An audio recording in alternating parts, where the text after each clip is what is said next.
Did you find the task of ranking the exemplars helpful in helping you understand the standards in this writing rubric? You may have found it useful to begin with just 2 exemplars. After you have determined their relative ranking, you bring in a third exemplar and finally the last one. Such an iterative manner of comparing exemplar is useful also for students as opposed to getting them to look at all 4 exemplars at the same time.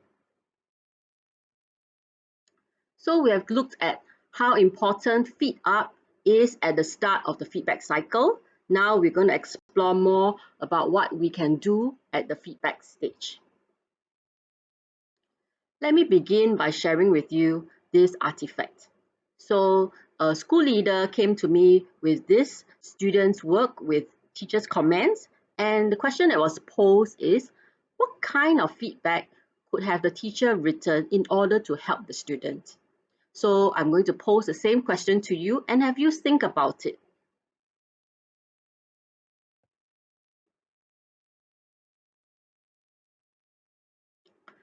The science teachers in my courses would be quick to point out that this question is designed to assess students' understanding of photosynthesis and the products that come out of this process.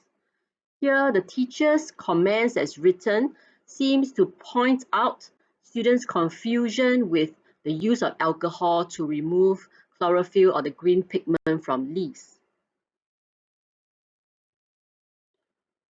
A common suggestion is for the teacher to write more specific and precise comments so that the student can understand what is needed.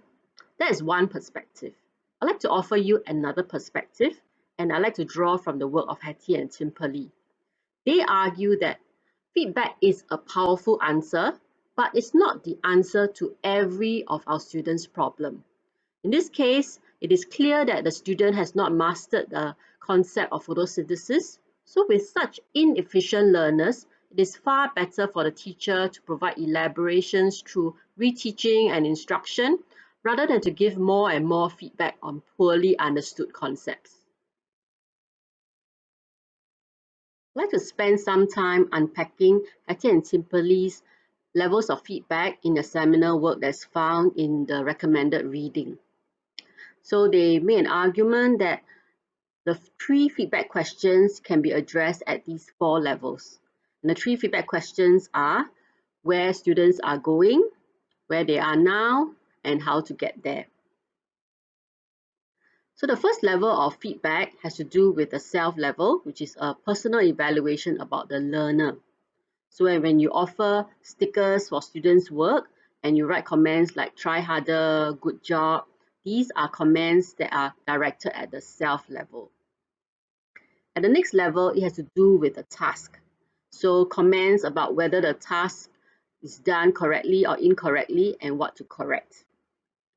At the next level, concern is directed at the process of doing the task. So it prompts students to know how to approach the problem solving, the answering questions in a better way. It builds their capacity beyond the immediate task. And finally, we have feedback comments that's directed at the self-regulation level. So what it does is that it prompts the learner to make judgment on their work against certain success criteria. It builds their evaluative judgment over the course of time. So at this juncture, what we want to do is to do a hinge point question on your understanding of the 4 levels of feedback. You can access the quiz on the Google site to assess your understanding. There you'll find examples of feedback comments and you have to match them against the 4 different levels.